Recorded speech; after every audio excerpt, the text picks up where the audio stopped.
All right, thanks so much for tuning in to the Money Mind Shift. This is ERGJ, Certified Financial Educator, and we're going through the book, How Rich People Think by Steve Seibold. Steve, coming from my check. Now, if you guys are interested in getting this book, you can get it through me at www.ergj.net. We're on day number 53 of our 100-day journey. That means 53 days I've been recommending this book.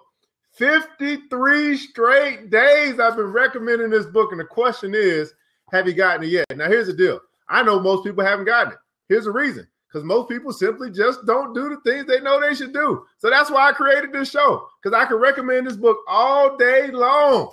But for some reason, people still simply don't get the book. So what I decided to do is start this show where we actually go through the book together. And you can see if I'm telling you the truth when I say that 15 minutes a day, 15 minutes a day will keep broke away. Now, here's the deal, guys. Wealth begins in the mind. That's right. Wealth begins in the mind. You must be wealthy in your mind long before you're wealthy in your wallet. And so if you want to change the results that you're getting in your life, got to change what you're putting up here. Got to change what you think about. And see, most of the time, most people, they do this. They do something like this, right? It's now April 5th. And most people have set some financial goals or some resolutions in their life ever since the beginning of the year. But if I go through their life, I can guarantee you this. Most people simply haven't read anything about money, nor have they listened to anything about money other than spending it since the beginning of the year.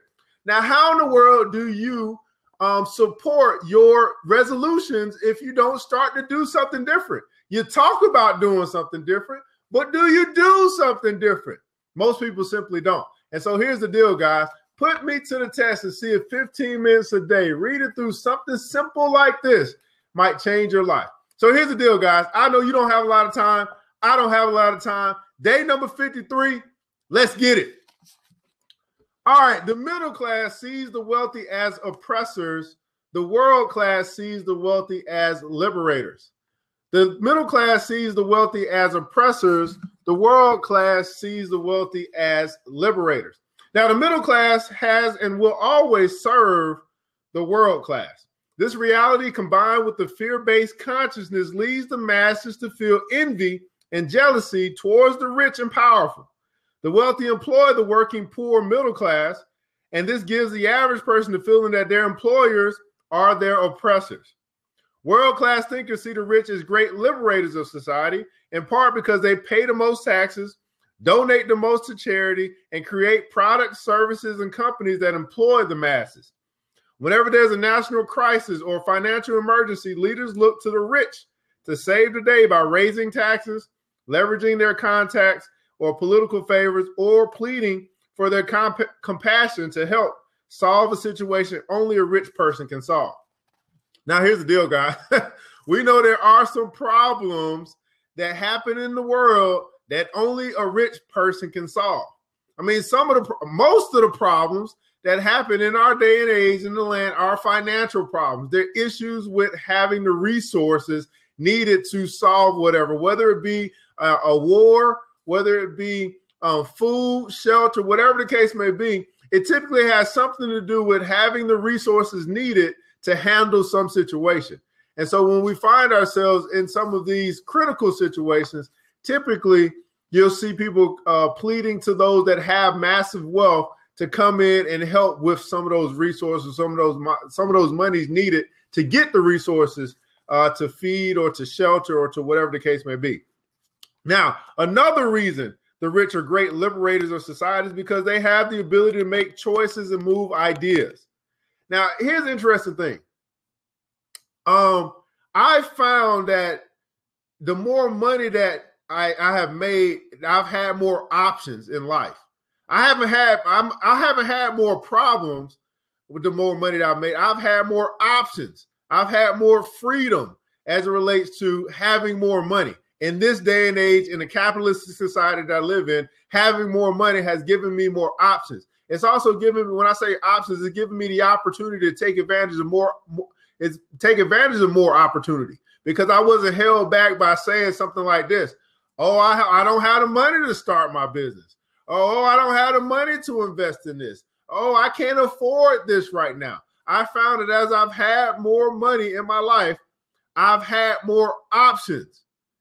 which has given me more opportunity, or I could take advantage of more opportunity. How many people you know are sitting there saying, I can't take advantage of some opportunity because of lack of money? And they always find themselves saying they can't do something because of the resources that they do not have in their wallet. And I would contend with you, they don't have an income problem. I've been saying this forever. What they have is an idea problem. They're so focused and so fixated on their problems that they never think about solutions. They never take the time to simply think. And each and every one of you, you have a gold mine right here that you developed in some form or fashion over your 10, 15, 20, 30, 40 years of life that you can take and make something out of nothing just by simply thinking about it and then doing something with that thought. You do not have an income problem. I'm going to tell you that, and I'm going to keep telling you that. What you have is an idea problem. It only takes once. You only have to strike oil once to get rich.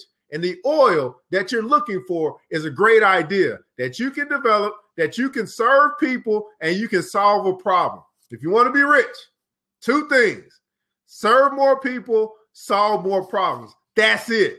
All the other stuff are just distractions to keep you from digging into your gold mine and extracting out of it these precious metals that you can bring to the marketplace. You have an idea problem.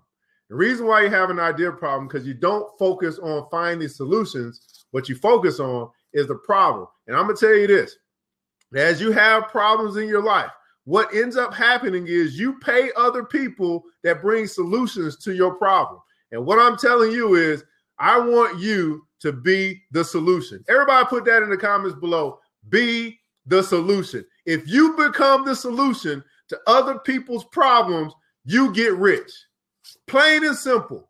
You become the solution to other people's problems. Instead of being a person that's complaining about everything, you be the solution. And some people are saying like this: be the change that you want to see. And all I'm telling you today is be a solution. Woo! All right. All right. The average person barely has enough financial power to stay ahead of the bill collector. Even in the richest country in the world, the majority of the population is one paycheck away from living on the street. This reality keeps them operating in fear-based thinking, which perpetuates their beliefs, philosophies, and behaviors that got them to where they are in the first place. Meanwhile, the rich are operating in a mindset of love, abundance, and gratitude and continue getting wealthier every day. This experience perpetuates the cycle of success that becomes a self-fulfilling prophecy until the performer believes he is capable of achieving any goal or dream that he can imagine.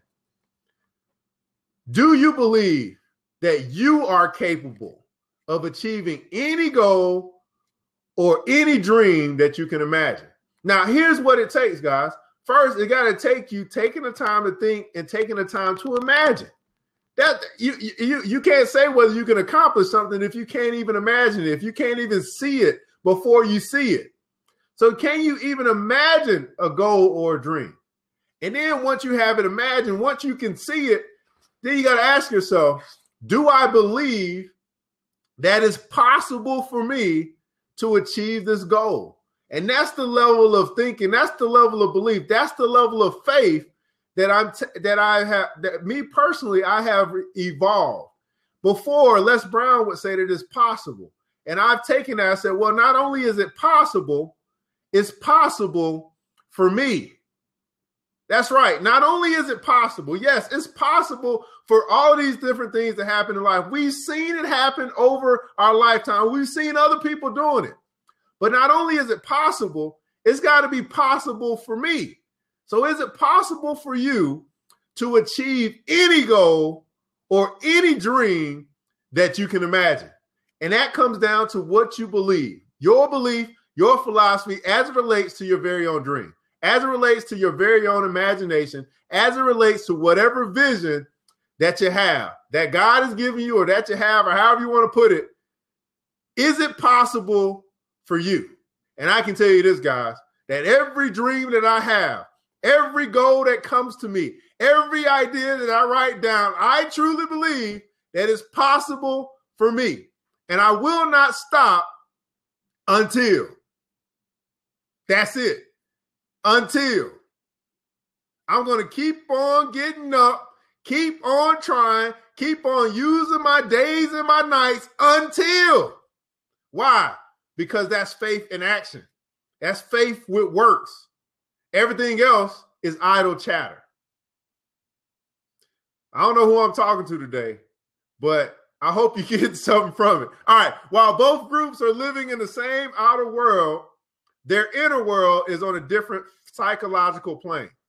The more time goes by, the more the gap widens. The more time goes by, the more the gap widens. And here's what we continue to see, guys. We see the rich getting rich and the poor getting poor.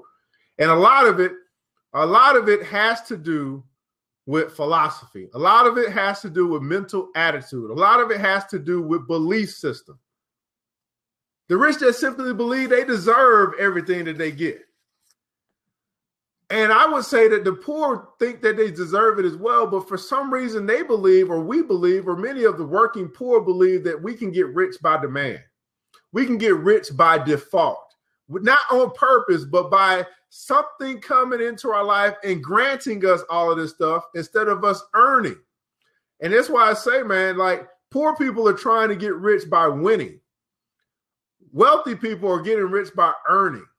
If you earn your way into $1 million instead of winning $1 million, then you're more than likely to be a millionaire for the rest of your life. Why? Because you learned something along the way. It's going to be very hard to duplicate scratching off another $500 million winning ticket. And you learn nothing along the way. You didn't learn how to manage $500 million. But if you would have earned $500 million along the way, you've dealt with enough people, you've dealt with enough tragedy, enough heartache, you've learned so much that I can pretty much guarantee you that you'll be a millionaire the rest of your life because you've raised your wealth consciousness. I call it a thermostat. You raise the temperature in your financial life, and you raise that by learning some new stuff. You've grown, and it is absolutely okay for you to grow. Growth is a process of change. Growth is progress, and I'm daring you to grow in your wealth consciousness today. 15 minutes a day. 53 straight days of recommending this book, and people still haven't went and got it. I don't know. Let me continue. Now, this book has a quote of the day, a critical thinking question of the day, and an action step of the day. Here's our quote of the day by Lawrence J. Peter. He says, "Don't knock the rich. When did a poor person give you a job?" Lawrence J. Peter said, "Don't knock the rich. When did a poor person give you a job?" And here's a critical thinking question of the day, thing you want to think about as it relates to what we talked about today. When you were growing up, were you taught that rich people were liberators or oppressors? Were rich people portrayed as more negative or positive? This goes back to what you were taught, what you have been conditioned to believe, how you have been programmed as you look at wealth or rich people. If you see people that are rich as negative, then that would tend to shun you away from wanting to be rich. And then therefore, you probably have been keeping money away from you or keeping it from being attracted to you because you have a negative belief as it relates to being rich. But if you're a person that says, man, these rich people are positive, they're great, they're awesome, they do wonderful things, you see all the good things that they do across the land, then you might be a person that's going to be attracting wealth. You get to a position, guys, where you can't keep money from coming from you. You're attracting it by who you have become. And you become a person that not loves money, but you're a person that loves what you have become by attracting this money, and then you're using the money to fulfill your mission, whatever that might be. Yeah, so she said, Rova said she didn't know rich people other than from TV, and they weren't anyone to emulate. And here's your action step of the day, guys. Here's what you want to do with what you learned today. Make a list of the 10 reasons rich people are a positive influence on society. Make a list of 10 reasons rich people are a positive influence on society. And then I would ask you to do this, to take that a step further. I want you to make a list of 10 reasons why you being rich is going to be a positive influence on society. Now you're putting yourself into the story of the land of milk and honey. You're putting yourself into the story of getting the spoils of your war. You're putting yourself into the story of the fruits of your labor. Make a list of 10 reasons why you being rich is going to make a positive impact on society. And here's the deal, guys. I want you to be rich, not because of the money, but because of your mission. And I believe that as you continue to go after your mission, and if your mission is big enough to require a fortune, then a fortune is what you will have. How big is your mission? Does your mission serve only 10 people? Well, you can expect 10 people worth of profit. Is your mission big enough to serve 10 million people? Well, then you can expect 10 million people worth of revenue or profit to come into your life. Well, here's the deal. Day number 53 is complete. 53 straight days of recommending this book, How Rich People Think by Steve Seibold. Steve, I'm coming for my check. You want to get this book? You can get it through me. Hey, I'm the one that recommended it. Why not get it through me? www.ergj.net. We'll be back tomorrow, Monday through Saturdays when we're here, 8 a.m. Eastern Standard Time. I'm ERGJ, your certified financial educator, and I'll be here tomorrow at 8 o'clock. And the question is, will you?